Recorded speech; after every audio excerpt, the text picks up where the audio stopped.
Welcome back to the Fortress of Anvilquested, ladies and gentlemen. I'm Marcus Aurelius, and a miracle has happened. I had given up hope. I had thought that it was not possible, but down in the deeps, in our great project, our great atrium of mushrooms and fungus, we had thought the trees could not grow. But behold, gentle viewer, look at this.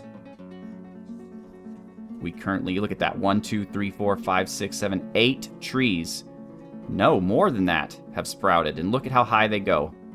So I was right to create the room 4 stories high, because as you can see, the trees themselves go up 4 stories high.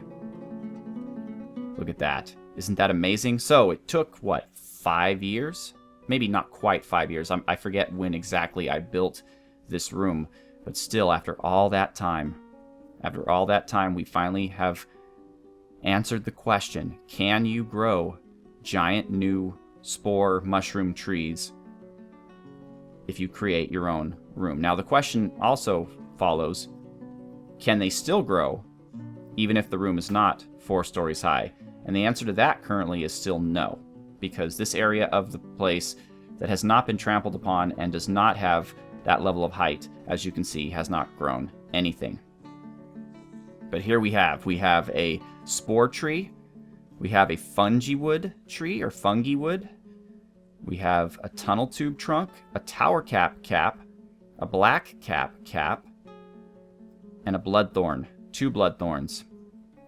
So I don't know if these black caps, I know that in the deeps, they are wide mushrooms. Looks like for some reason they want to go a little higher than we allowed them to in this one, though, because they don't seem to be 1, 2, 3. Yeah, maybe if we had made it 4 high instead of 3 high, though it looks like these trees here are quite comfortable. So look at that, folks. We finally have our underground tree farm that we have been hoping for. Took a while, but we got it. That's amazing. Let's profile a dwarf.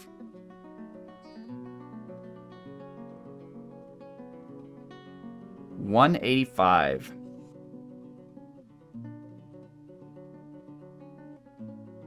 $185 is, gosh, a very lucky dwarf, because she's brand new, but she's already been recruited to the military and profiled, and that is Sheridan Carbuncle. I guess she just has that luck. She's right now in an individual combat drill and resting at the same time. Interesting. Sheridan is the wife of Walder the Old, the mother of Silverhaze II, Brunor Battle... Whoa! Sheridan Carbuncle is the Queen Mum. She is the mother of Duchess Brunor Battlehammer. That's amazing. Wow. Okay. She is the niece of Bumchafes and Sir Falconlord, Azrael and Bronzebeard, the cousin of Lilu Multipass, Dr. Quacksalver, Jan, Lucius Silveraxe, Tinfoil Cookies, Maragas, Sundew, Rex, Tarako, Cameron, Dr. Congo, and Dr. Clinical. No enemies. That is really cool.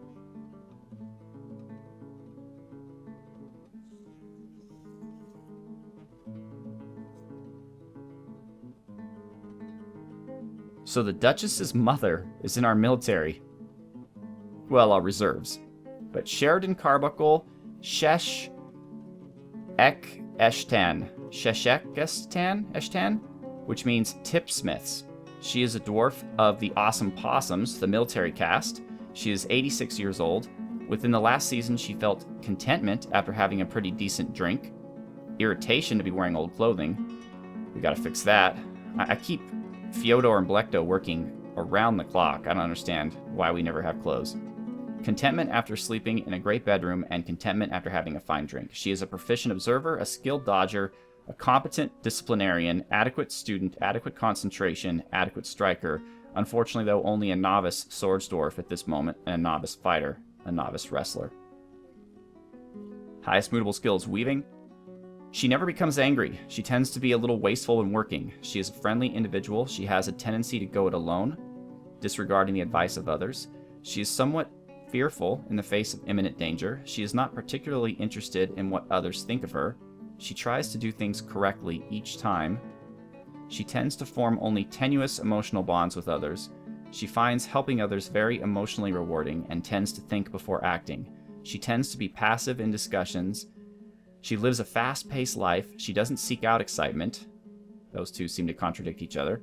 She's moved by art and natural beauty. She has a negative view of those who exercise power over others, including her daughter, I guess.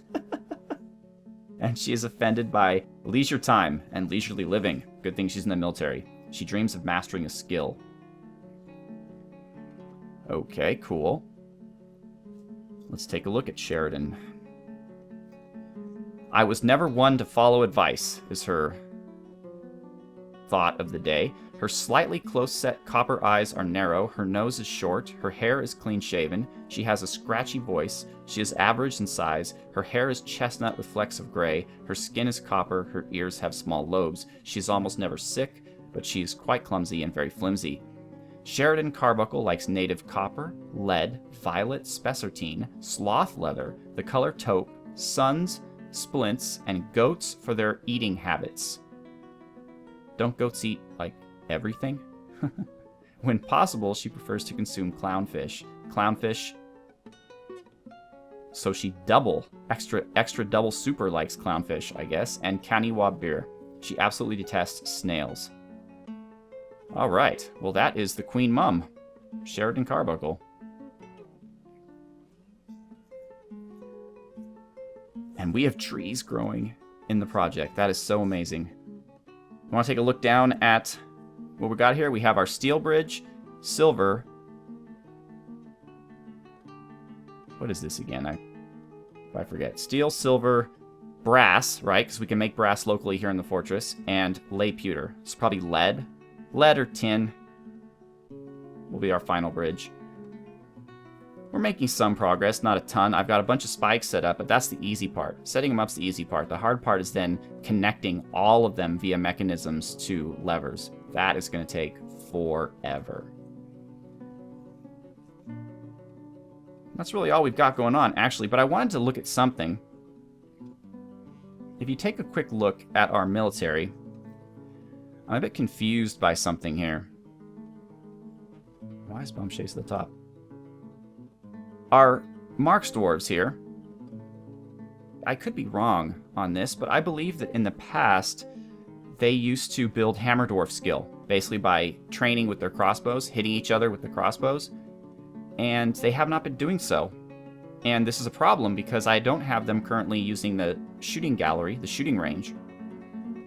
So I want them, I mean, they're spending all their time in the barracks just sparring with one another, and I want them to gain some level of Hammer Dwarf proficiency so that they can be effective in melee should the need arise. But you'll notice they're not also... Get away, wrestler. They're not also training in armor or shield use. Now, Gordash's gorillas have a little bit, but Bumchase bandits aren't at all, and I can't explain this. They all have armor, they all have shields, they're all, again, standing around in the barracks, training with one another. Not the shooting barracks, but the regular barracks. So I can't imagine why... Like, for instance, Good Bad Dwarf has absolutely no shield use skill at all, despite having a shield. I mean, you think just from picking it up and walking around with it, you'd have a little bit of skill. So, I have no explanation for this. I don't understand why they are not... Again, they are training. Why are they not training these skills? If you know... Please let me know, because I could have sworn in the past that MarcusDwarves trained when they were not shooting in the shooting range. They were training in Hammer Dwarf, and just like a melee dwarf, using their crossbows as a melee weapon. Moving down, the possums are getting there. Lady Awesomeness is already at Legendary Axe Dwarf. Tim Tebow is a High Master Hammer Dwarf. Cameron is a regular Hammer Dwarf. And we have two High Master Spear Dwarfs, Dopey and Steingrim. Our new additions, Haunter is skilled at hammer dwarfing, Yeens Beans is an expert at spear dwarfing, and Sheridan Carbuncle, the Queen Mum, is just a novice swords dwarf. She needs to keep working on it. does she not have armor? Because she also is not training in shield or armor use. She does. She just needs high boots, helms. I'm doing nothing but constantly making armor with Marcus. I don't understand why these dwarves don't have armor. Like, none of them. Not one of these dwarves has a full complement of armor, and that makes no sense to me. No idea why Sheridan, though, isn't actually training to the same degree as everybody else. But as you can see, all of Oscar's guys are max skill 20 here. They're also 20 in shield use. Armor training is coming by a little bit more slowly, especially for Hawat Redlips, who's new. He's only skilled in the use of armor, but I'm glad that he is already an expert, or a legend, I should say, in the use of his shield. In fact, all of my melee dwarves, not in the Awesome Possums, are 20 level 5+ experts. Well, no, let's say that's not true. Leonard Yeldra, who is our new member of Elena Blades, is not quite there yet. And then here we go again with Deramos's Destroyers and McWinfield's Mob. I don't know if I've introduced them yet. I mean, I know I was filming their recruitment, but they're getting there. They're skilled or competent in Mark's dwarfing. Once again, Deramos's Destroyers is Deramos, Lord Wolfman, Samzi Cacrionis, Urus Silverharp, and Dave Dog. McWinfield's Mob is McWinfield, of course, Urus McWinfield, Raw Weirdness, Callisto, Lizard of Oz, and Azrael II. They do gain Discipline and Dodger. They are not gaining any other skills. Well, actually, McWinfield's Mob is gaining Striker and Wrestler. Again, I have no... Both of these squads are put together exactly the same. They have the same armor, the same weapons, the same orders, the same training schedule. They're training in the same room.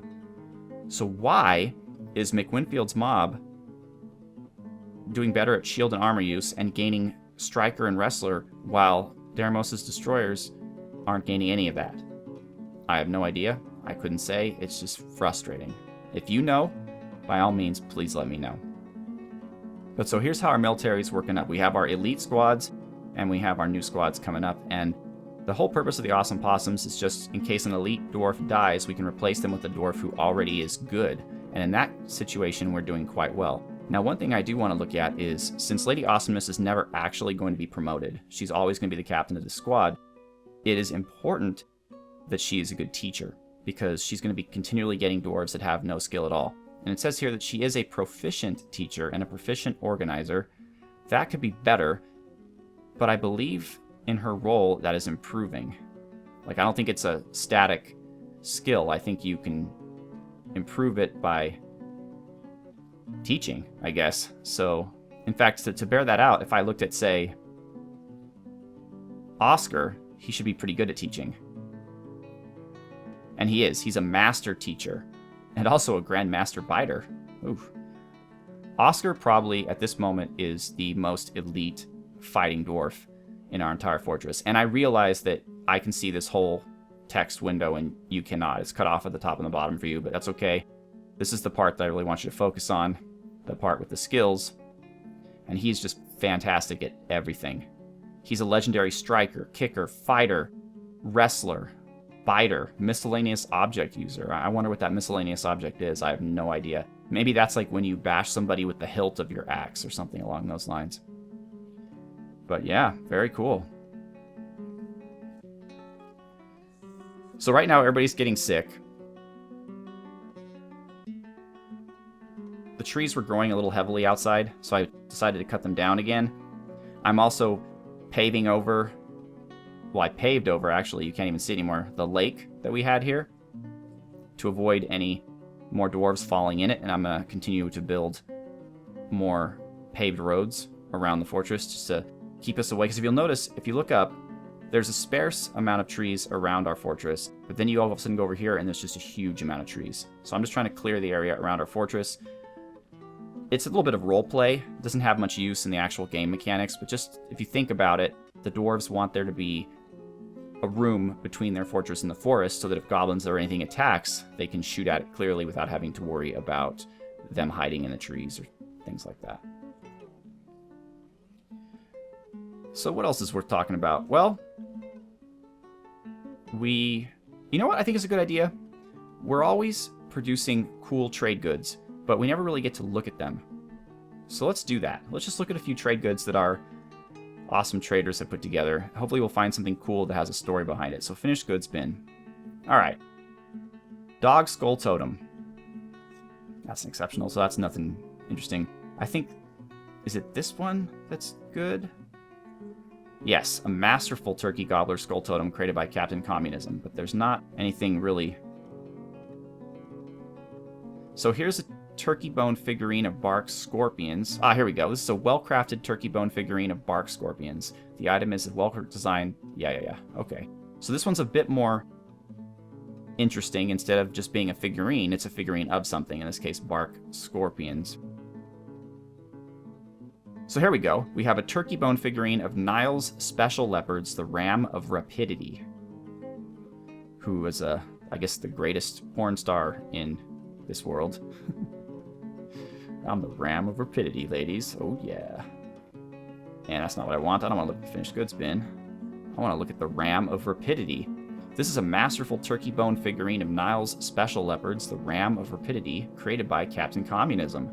The item is a masterfully designed image of Nile's the Rock. Oh, another rock, is it? And Arane Earth Anvil, the elf in turkey bone.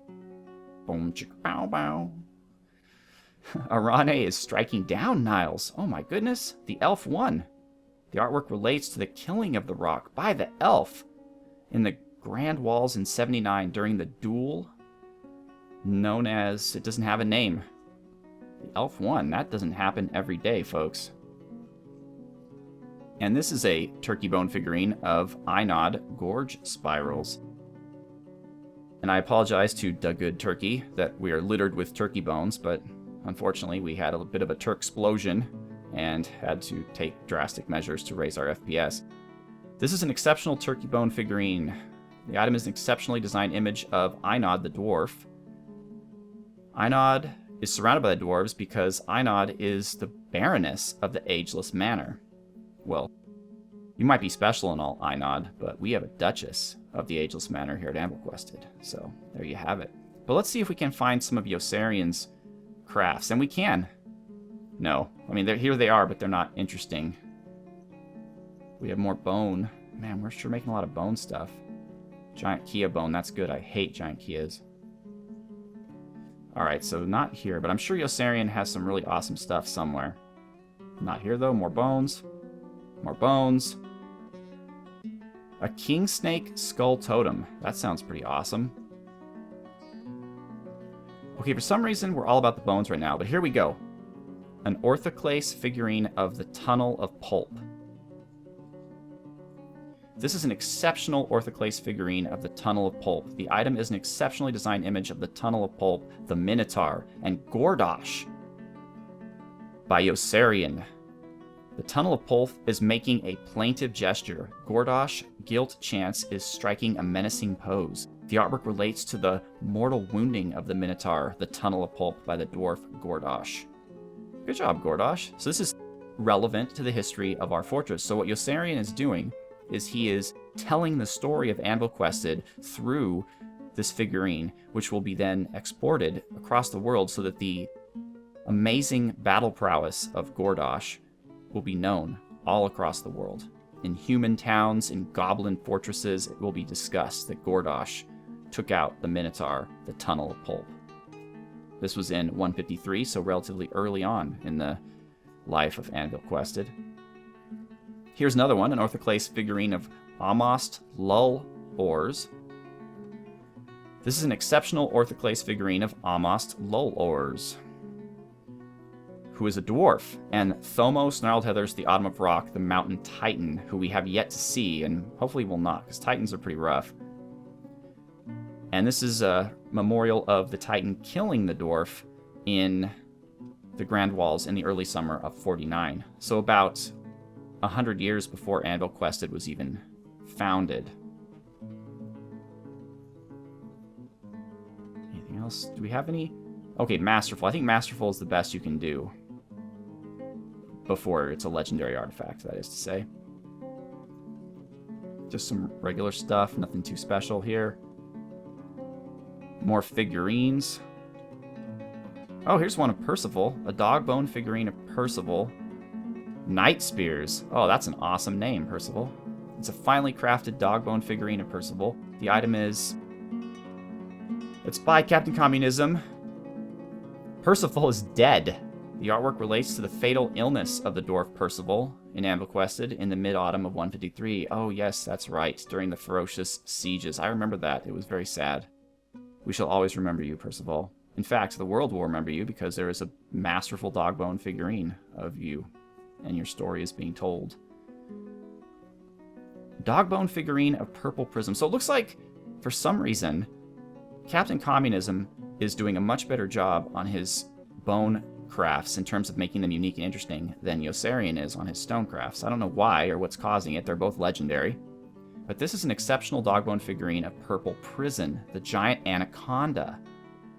Okay. Purple Prison is surrounded by the dwarves. The artwork relates to the rise of the giant anaconda as an enemy of the Ageless Manor in 73. Oh, I hope he comes to Anvilquested and we can murder him. And, oh, Captain Communism. You are close to my heart here. You are making a figurine, a masterful figurine, or very awesome figurine of Marcus Aurelius. Let's take a look at it. Attack Shot is Marcus's last name. That's awesome. No, I don't want to look at the bin. This is an exceptional horse hoof figurine of Marcus Aurelius, Attack Shot.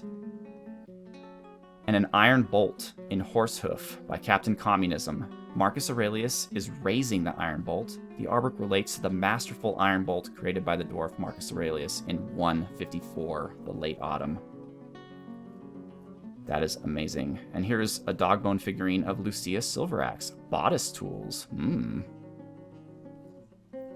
It's an exceptional dog bone figurine.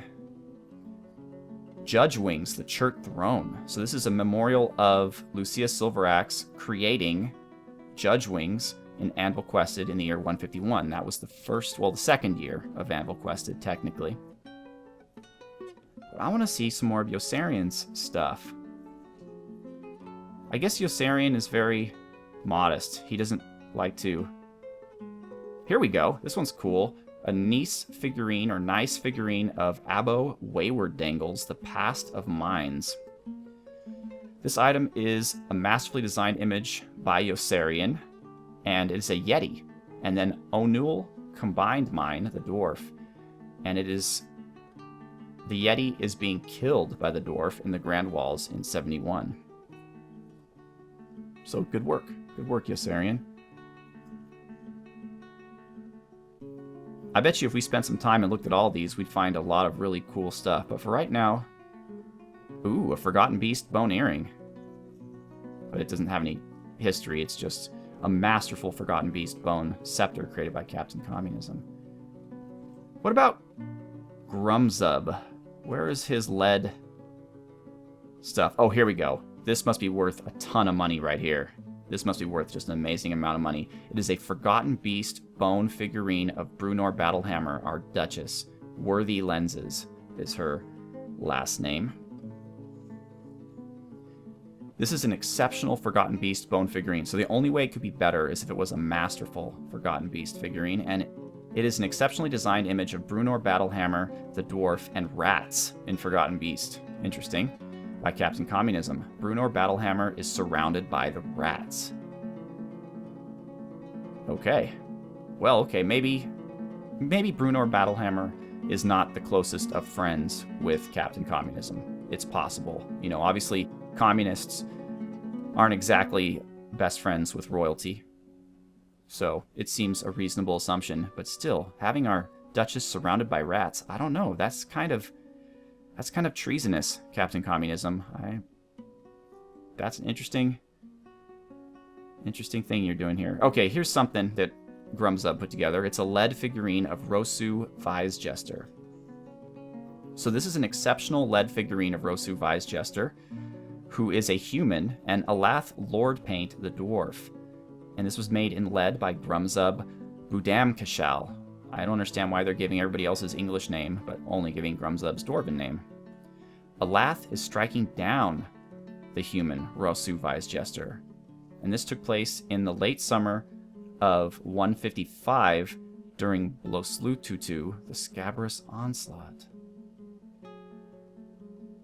This is This is post-Anvilquested. This took place 5 years ago when Anvilquested existed. Did we kill any humans? Well, it wouldn't have been. If it was one of our dwarves, they would have had a name. So somewhere in our civilization, this guy killed a human just 5 years ago. And apparently Grum Sub felt that that was an interesting enough event to memorialize. Interesting. Anything else from Grum Sub?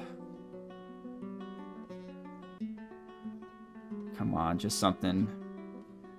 Well, this is another Captain Communism joint, but it's a Forgotten Beast bone figurine of Elena Starbreeze.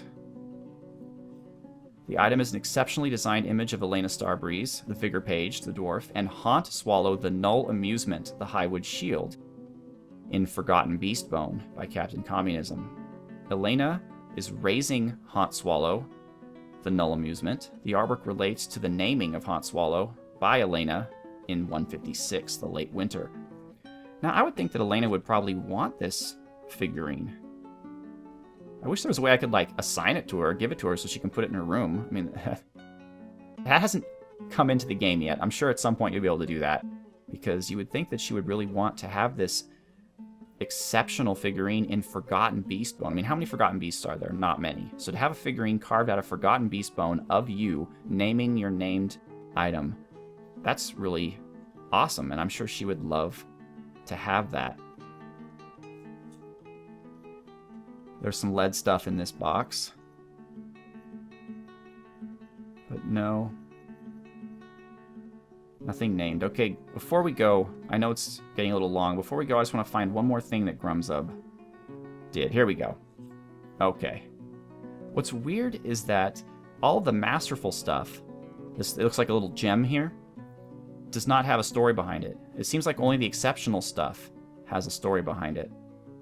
And these are fine, but is nobody in our fortress, Grum Sub? Just random historical figures? Yeah, I guess so.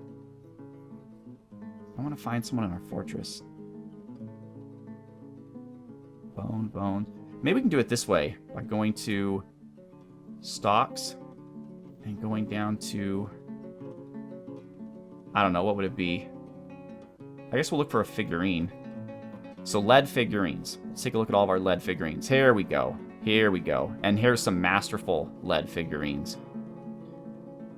So, okay, random person we don't know, random people we don't know, dwarves, a Kakapo man, dwarves. Here we go. Here we go. A lead figurine of Brunor Battlehammer, our Duchess, by Grum Sub. This is a masterful lead figurine of Brunor Battlehammer. The item is a masterfully designed image of Brunor Battlehammer, the dwarf, and llamas in lead by Grum Sub. Brunor Battlehammer is surrounded by the llamas.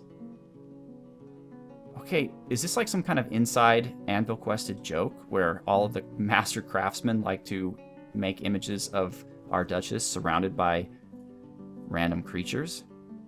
Because we have rats, we have llamas. Oh, here we go. Here's somebody I recognize, Yata. So this is a masterful lead figurine of Yata Pant Mansion. Pant Mansion. Created by Grum Sub. Badam Kaskal. I want to know what Grum Sub's last name is. The item is a masterfully designed image of Yata and the Labyrinthine Modesty, the Orthoclase bracelet. Apparently, Yata is raising the Labyrinthine Modesty in the late autumn of 155, but Yata is one of our engravers. So why would she... Maybe it was a possession? Quite possible. Quite possible. Another Kakapo man. Apparently, Grum Sub is very fond of Kakapo men. Mr. Me! Let's see what he has to do with Mr. Me. This is a masterful lead figurine of the Mr. Me channeled speakers, created by Grum Sub. The item is a masterfully designed image of the Mr. Me. He is raising Seer Nourished, the Rock of Scouring. The artwork relates to the creation of Seer Nourished, the Rock of Scouring, in Anvilquested by the dwarf the Mr. Me in the mid-spring of 153. Captain Communism. This is probably a lead figurine that's about a bone something or other. Yes, the item is a massively designed image of Captain Communism clobbered bolts, the dwarf, and a mulebone scepter and lead by Grum Sub. Captain Communism is raising the mulebone scepter. The artwork relates to the masterful mulebone scepter created by the dwarf Captain Communism in 156. So as you can see, you could play this game for days and months, and your dwarf fortress can be 10 years old, and you could be fighting monsters and doing everything, and you don't even know what's going on. But underneath the surface, all these awesome items are being created by your craftsmen, and you're just trading them away and not even looking at them. And they're telling whole stories about your fort, about the world. And that's why this game, despite having such poor graphics, is such a powerful game that requires a lot of processing power, because it really, again, ingests a lot of life into the world and what's going on. Now, before we quit, I just have to know here. Grum Sub. Okay, your last name is Yearling Shoot. Yearling Shoot. All right. And with that, ladies and gentlemen, I know this has gone over. I appreciate your patience. I am Marcus Aurelius. Thank you so much for watching. Have a good one.